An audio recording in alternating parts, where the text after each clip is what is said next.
It's an honor and a privilege to be here in Toronto's very robust, very diverse Muslim community. Jazakallah khair for having this event here. And on this especially happy occasion of Yaqeen's launch in Canada, mashallah. Today we're discussing such an important topic, how to maintain firm roots in an age of prolific doubt. And as you saw from the video at the start of the day, that precisely is the vision and the mission of Yaqeen Institute for Islamic Research, how to dismantle doubts, nurture conviction, and inspire contribution. Out of those three, I would say that my paper today is about inspiring contribution, inshallah. And so what I'm going to be looking at is the roots and the implications of pop culture. And so the 4 parts of my paper today are going to be an introduction by way of speaking about the good word and the good tree. Next, talking about what is culture, then pop culture today, and then looking at some of the roots and the values in pop culture, as well as what the implications are for Muslims in the United States as well as Canada. Now, it just so happens that the tree is my absolute favorite metaphor, and that's kind of a pretty big deal because the last 15 years as an educator, I've made a career out of thinking about metaphors, interpreting them, teaching them, whether it's spiritual metaphor, political, or literary, or poetic. So alhamdulillah, I love the title Firm Roots, and it seems like I was meant to be here. So we're going to begin in the first part. We're going to begin with this idea of the good word and the good tree. So Allah subhanahu wa ta'ala says in Surah Ibrahim, Bismillah, "Art thou not aware how God sets forth the parable of a good word? It is like a good tree, firmly rooted, with its branches towards the sky, yielding its fruit at all times by its sustainer's leave. And so it is that God propounds parables unto men, so they might bethink themselves of the truth." And the good word is the message of the faith, of course. It's the glad tiding. It's the promise to believers of Allah's pleasure. The good word is a life of faith itself. The believer herself or himself is like a good tree, whose roots are firmly planted in Allah and His Messenger, sallallahu alaihi wasallam, and whose good speech and good actions, good intentions and good works, good knowledge and good manners emanate throughout family, throughout society, branches spreading wide and reaching for the sky. In other words, and this is why trees make the absolute best metaphors, our actions are the outer visible portion of our tree of life, its trunk, branches, and sweet nourishing fruits. And our faith is what grounds us, providing us sustenance and determining our health and our strength. Actions stem from faith. Belief determines and guides practice. As the ayatain from Surah Ibrahim show, the good word, like a good tree, is firmly rooted, its branches reaching the sky, and it yields fruit all year long by Allah's permission. Goodly belief leads to goodly practice. However, in the same manner, corrupt belief leads to corrupt practice. In the very next ayah in Surah Ibrahim, Allah subhanahu wa ta'ala says, "And the parable of a corrupt word is that of a corrupt tree, torn up from its roots onto the face of the earth, wholly unable to endure." I'm going to ask us to keep this divine parable in mind as we take a closer look at what culture is, what pop culture today looks like, and what this means for us as Canadian and American Muslims. So what is culture? We all know what it is, but let's break it down. I'm an academic, right? I can't help myself. So we will think of culture as a tree. And human societies all over through place and time produce and enjoy very distinct cultures. These cultures are identifiable by their outermost manifestations, their customs, mores, aesthetics, and products. These are the habits, traditions, values, beauty standards, sciences and arts of every type, including agriculture, animal husbandry, economy, politics, education, family life, cuisine, dress, music, dance, theater, literature, poetry. You get the idea. Just like a tree, the outermost extensions of culture represent the firmness and the grounding, in this case of values. What are a society's highest ranking values? They will be reflected in the culture that it produces. And these cultural products and values are further rooted and guided by the philosophy of that civilization. So you were able to follow the diagram on the tree. What is philosophy? Philosophy nowadays has a very bad reputation among Muslims and non-Muslims alike, but it is extremely important and not to be taken lightly. A society's philosophy answers the most basic and universal human questions. What is life? What is the human being's purpose? What ought we to aim at? What are the most important values that will help us achieve this aim? Because a tree from root to fruit is a single organism, examining and tasting the culture reveals a lot about the nature and foundations of that philosophical ground and guides us to understand what nourishment or what harm that tree is providing. Remember that Allah sets forth two parables side by side, one of a good tree and the other of a corrupt tree. So either its fruits can nourish you or they can harm you. Now, culture is a modern behavioral concept, but classical Islamic jurists spoke about urf and adda, custom and usage. And I'm going to share with you some insight from Dr. Omar Farooq Abdullah's 2004 essay, Islam and the Cultural Imperatives. Anybody here familiar with that essay? MashaAllah. So in my professional opinion, that should be required reading for every high school and college age Muslim in the United States and Canada. And in this essay, he talks about how Islamic civilization, a civilization that spanned from China to the Indian subcontinent, to Somalia, to Senegambia, to Italy and Spain, and as the evidence suggests, reached the Americas a couple of centuries before Columbus, how Islamic civilization traditionally related to various cultures. He says, in history, Islam showed itself to be culturally friendly, and in that regard has been likened to a crystal clear river. Its waters, Islam, are pure, sweet, and life-giving, but having no color of their own, reflect the bedrock, indigenous culture over which they flow. In China, Islam looked Chinese. In Mali, it looked African. Culture has always been understood as second nature, and as such, Islamic law has always implicitly endorsed all good aspects of local culture. Urf as a legal category indicates that cultural forms have the weight of law, meaning if it is sound culture, if it is not explicitly harmful or haram, then it has the weight of law. The jurists were careful not to abuse or criminalize the sound aspects of local culture, for to reject sound custom and usage was not only counterproductive, it brought difficulty and harm to people. And this is because what people generally consider proper tends to be compatible with their nature and environment, serving essential needs and valid aspirations. Indeed, it is from the sunnah of our Prophet ﷺ to acknowledge the emotional needs, tastes, and cultural inclinations of all who embrace his teachings. So Islam as a civilization, historically, was the perfect balancing point, or aimed at the perfect balancing point, between the universal sacred law, which is the crystal clear river, and the indigenous cultural forms of people. And that's the distinctive and colorful bedrock over which that river flows. Culture is so powerful, it not only represents the underlying foundations of a people, but it can also change those underlying foundations over time.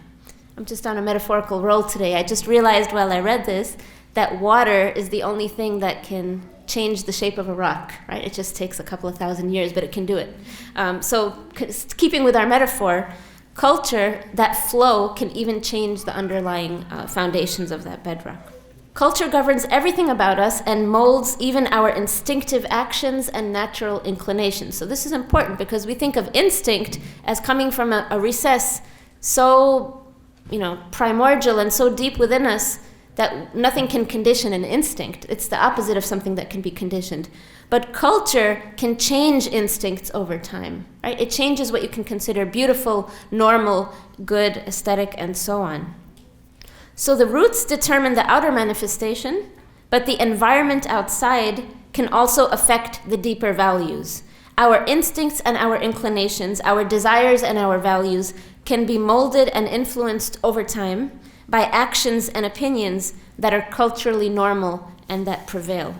Most importantly, perhaps, for our discussion of pop culture today, is that culture is rooted in the world of expression, language, and symbol. And this brings us to pop culture today. Now, if culture is rooted in expression, language, and symbol, what are the expressions, language, and symbols of popular culture today? So since I am a teacher, I can't help myself. Anyone here between ages of 10 and 30, raise your hand and just share with us some of the expressions of pop culture today. Don't be shy. What are some of the symbols of popular culture? Social media? Okay, good. You want to just call it out?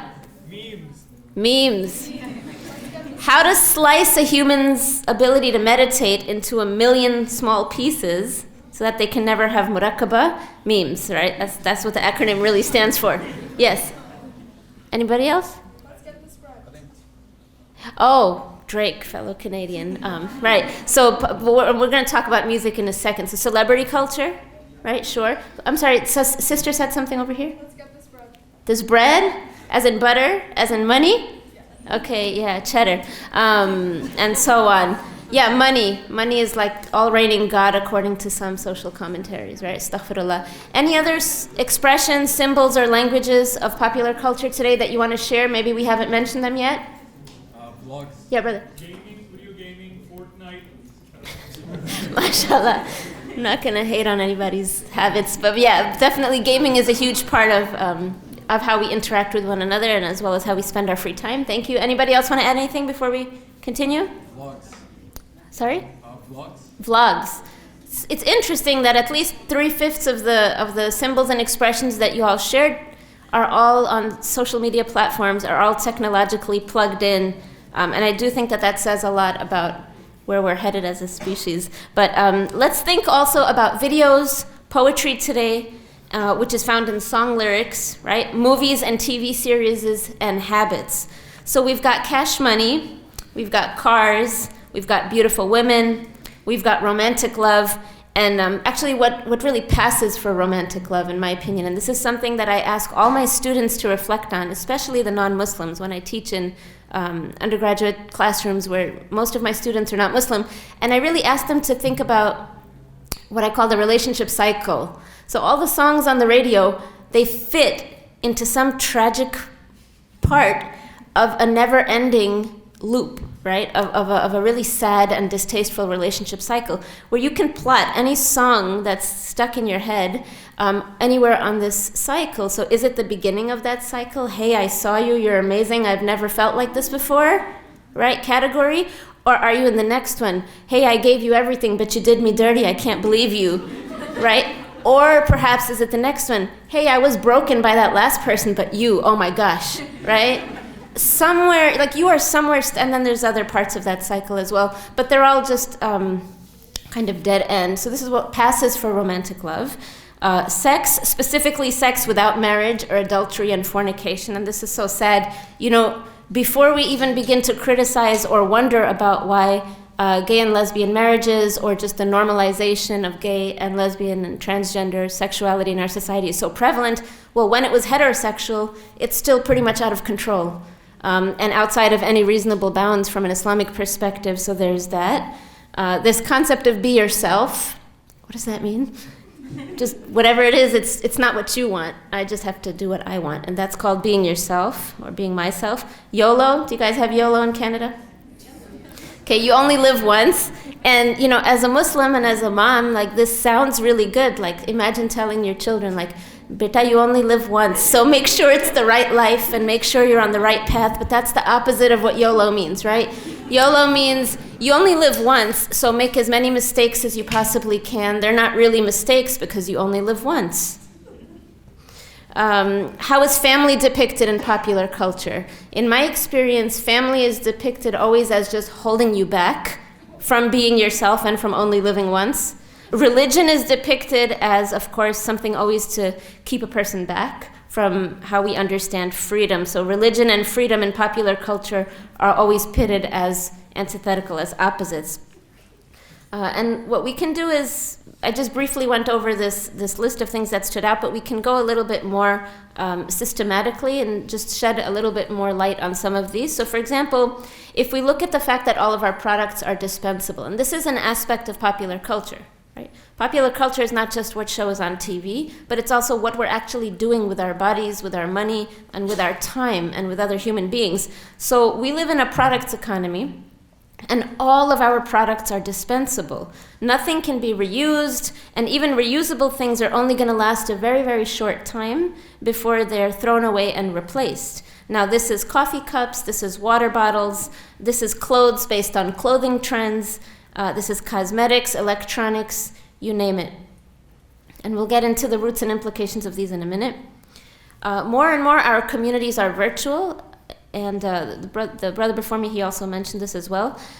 We are slowly converting more and more of our communication to online and social media platforms. And one of the biggest dangers of this, and I'm not saying to pull the plug on all technology and social media, I'm saying that it has to be used responsibly, intelligently, and above all, morally.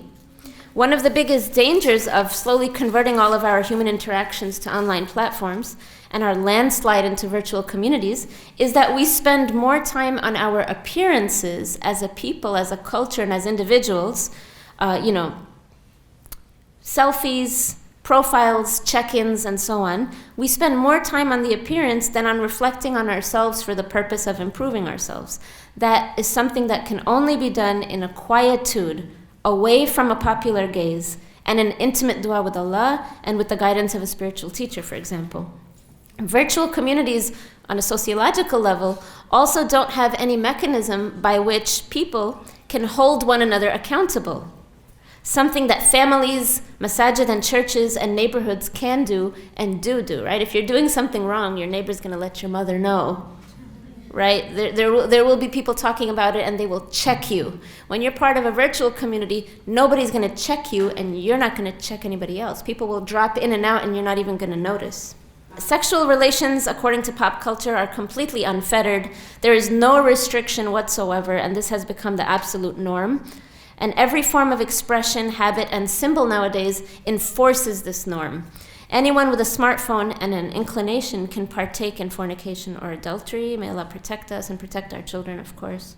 All notions of power in popular culture are material power, and that is to say that it's power over something tangible, like people, money, objects, territory, markets, and it is a power of conquest. The conquest to fulfill and maximize pleasure. All of our decisions are basically pleasure-driven as a culture. Whether that pleasure be buying pretty clothes, trying a new makeup trend, smoking, drinking, being in yet another romantic relationship, or perhaps at a different level, the power to move up in the social ranks by affording a house in a well-to-do or a lighter complexion neighborhood, right? Or heavily weighing the salary of a job before deciding what you're going to do with the rest of your life. How much weight should we really give to the salary ranks of different professions before we decide day in and day out what we're going to be doing with our life energy and our gifts for the rest of our life? There is no concept in our popular culture that true power is spiritual power.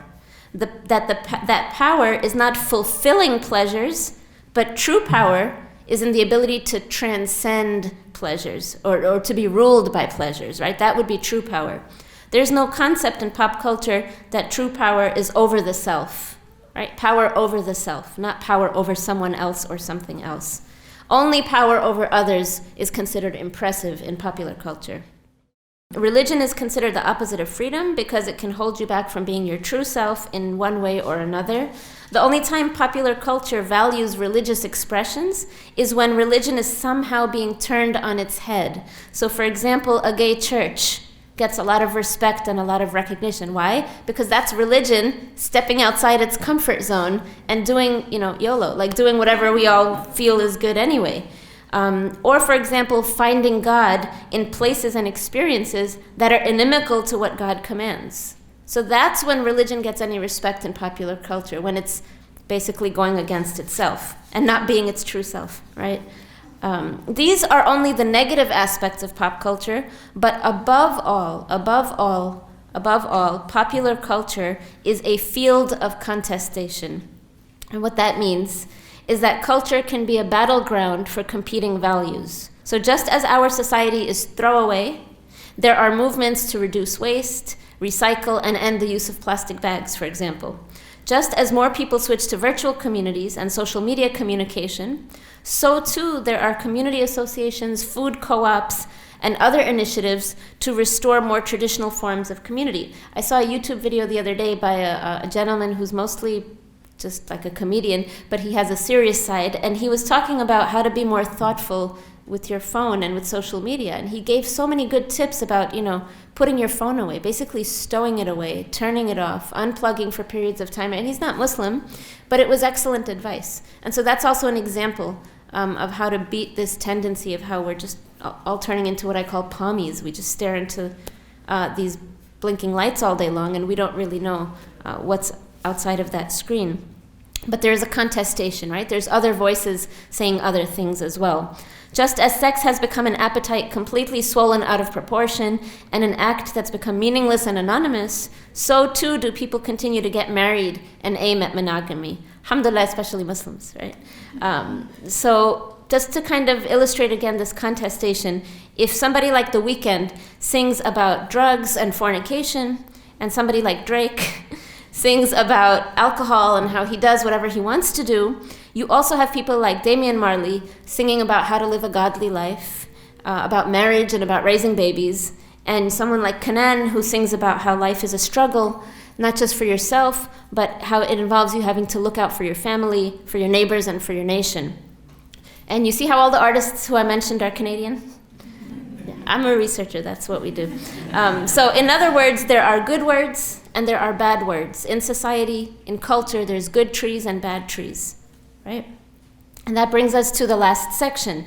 So we're going to look a little bit at what are the underlying values and philosophical assumptions of some of the cultural products that we find in pop culture today. So let's identify those underlying roots.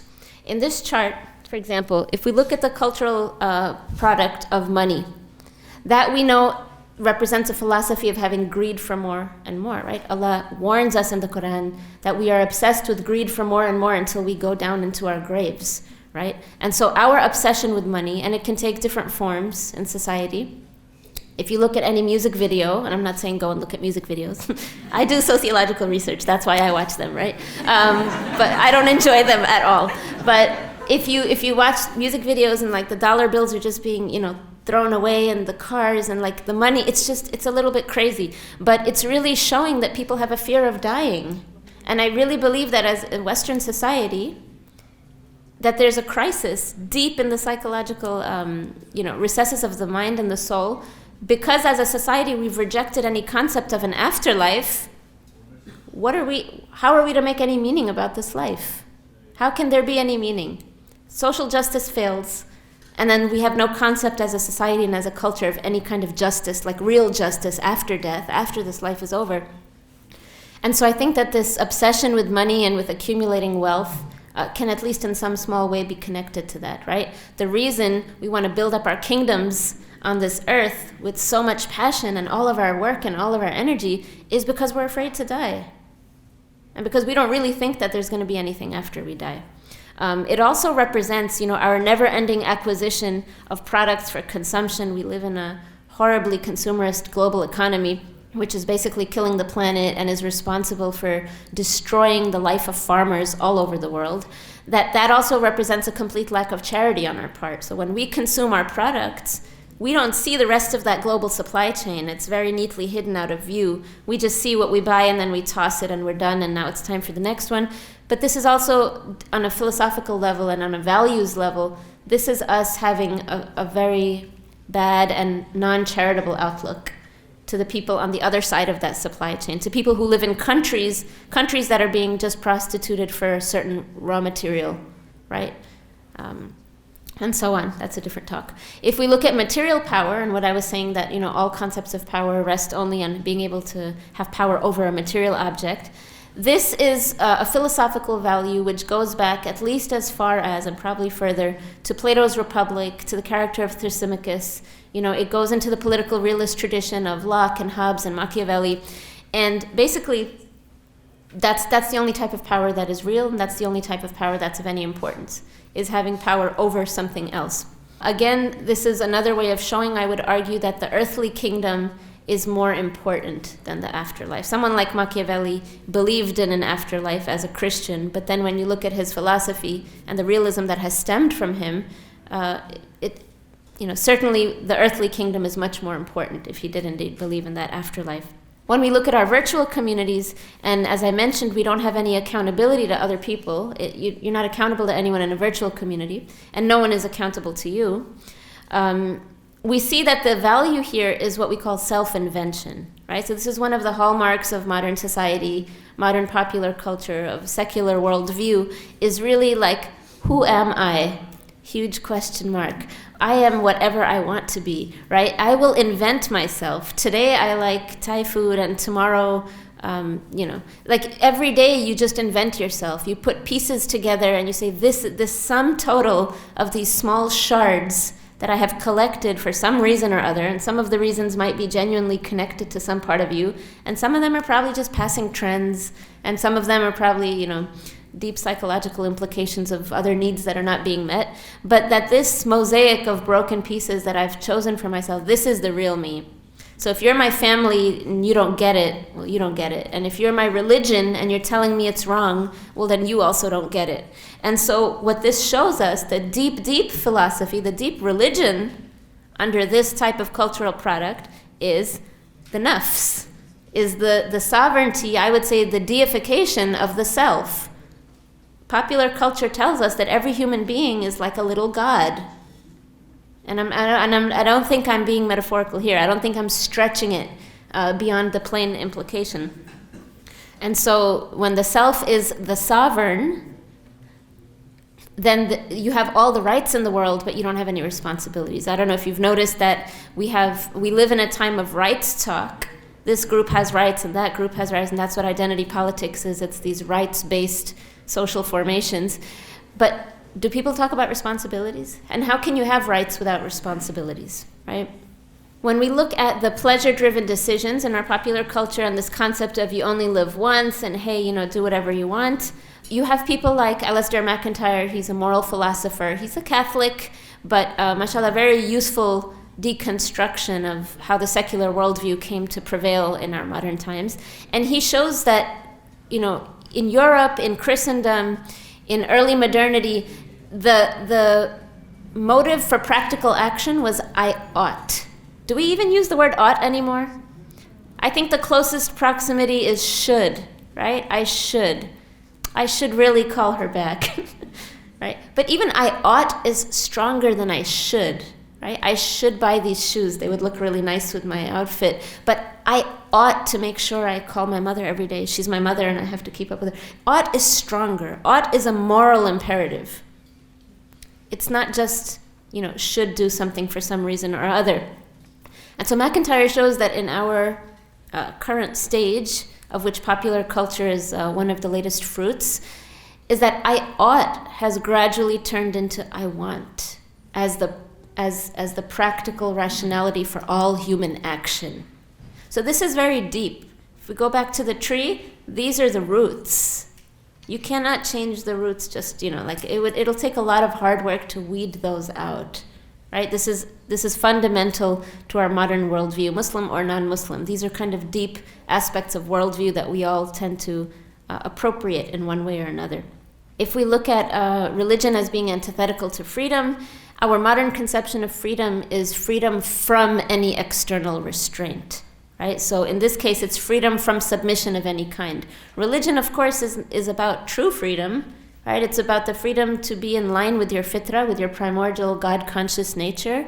We all know Allah. We all said we know you, but now we have forgotten in various stages and steps. And so freedom, from an Islamic perspective, is the ability and the conditions being ripe to nurture our return to that primordial state of knowing Allah, submitting to Allah, worshiping Allah, loving Allah, fearing Allah. But in the modern popular cultural sense, submitting to anything like God or like religion or like your family's restrictions on what you can and ought to do, that's all the opposite of freedom. Right? So it's not freedom through submission, it's a freedom from submission of any kind. And that, if you really break it down and you take it down to the roots level, is an indifference to God. This is not news to anybody. We know that Canadian culture, American culture is indifferent to God, right? You want to believe in God, you don't want to believe in God, do your thing, right? But as Muslims, and we're talking about culture, and we're picking the fruits of culture, and we're not understanding what's going on, we have to take it back, right? So we are not indifferent to God, right? God is the beginning, the end, the middle, the whole piece. There'd be no us without God. So we have to, and that brings us to the next part, produce culture, right?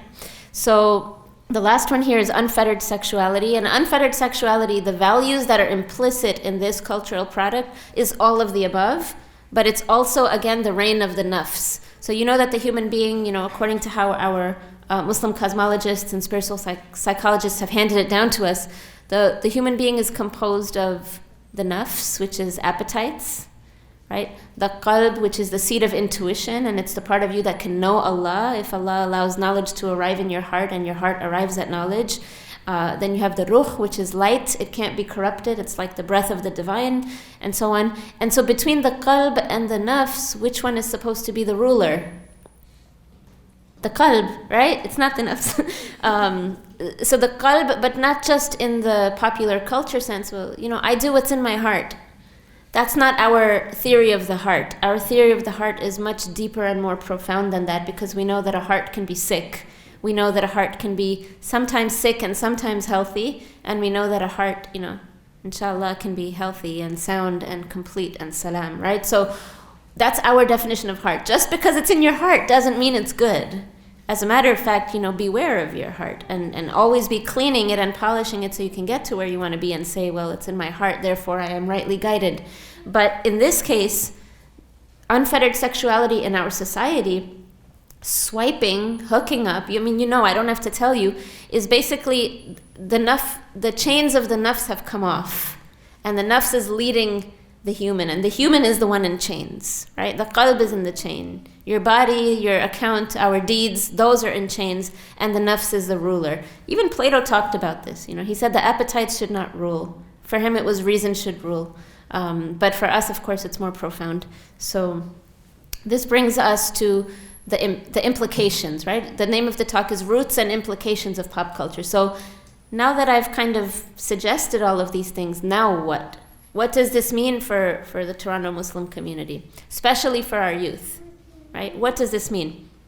If we go back and look at some of the expressions, if we think about the expressions and the symbols and the language that we just went over, the conclusion that I'm coming to is that Muslims have to produce culture. Muslims have to produce culture, right? Where are our poets? Any poets in the house? See what I mean? Where are our poets, right? Where are our filmmakers? Where are our playwrights? Where are our artists, our fine artists? And we have to do so in a way that is culturally relevant. Toronto has a culture of indie genre bands. At least some Muslims have to produce indie genre bands, right? This sounds crazy, but hey, just go with it. Toronto has a culture of art cinema. At least some Muslims have to produce art cinema, right? Why are we not doing that? Toronto has a culture of musicals, operas, rock and roll revivals. I don't know how people feel about rock and roll revivals. Although, incidentally, rock and roll did have its very religious characters in that battleground of competing values, speaking against all of those negative aspects of rock and roll culture. The point is, to do the work, right? To be in that battleground and to be the good tree, trying to show people an alternative to all the bad trees. Underground folk cafes. Where's the underground folk cafe with the halal, lattes? But you get the point. When Musa alayhi salam faced the Pharaoh and his magicians, they threw down their staffs, which turned into snakes, and Musa alayhi salam was afraid. And Allah told him, throw down your staff. And when he did, as you know the story, his staff turned into a snake that was more powerful, bigger, scarier looking than their snakes, and it consumed them, right? And he was victorious. And Allah tells Musa alayhi salam that it was not you who threw, but I threw, or we threw, right? Allah threw. And so if today's magicians are creating illusions that venerate so many false gods, the false god of the self, the false god of money, the false god of pleasure, the false god of unfettered sexuality, there has to be an active, practical effort by Muslims to normalize the values and truth of Islam in society. It's a fard kifaya on our community to produce culture in a way that enjoins good and forbids evil, right? Amr bil maruf wa nahi anil munkar. And we have to produce culture in a way that avoids both cultural predation and cultural apostasy. So you see how there's X's through those two?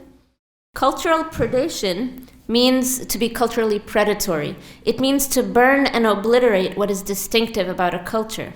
Many famous classical Muslim jurists, Abdul Wahhab al-Baghdadi, al-Sarakhsi, al-Shatibi, of course, and al-Tusili, they all declared that it was unjust to forbid the unique characteristics of culture, provided that they were not harmful or haram. Cultural apostasy is also not a viable option for our dignified participation in society. Cultural apostasy, and this is something, unfortunately, that's always heaped upon our reverts and converts to Islam, is the idea that you have to disavow, abandon, and disassociate with aspects of your culture because you're a Muslim. Yes, we are Muslim, alhamdulillah, but our cultures are Canadian and American, and so on and so forth. The only way the tree of our faith can take root is if we fully acknowledge this soil. So, this section is for my dear respected aunties and uncles.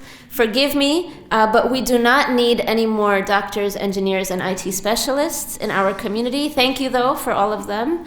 Our community has a surplus of that field, and that's a very useful job. Those are very useful jobs and beneficial in society. But what we do need is graphic designers, producers, animators, writers, poets, critics.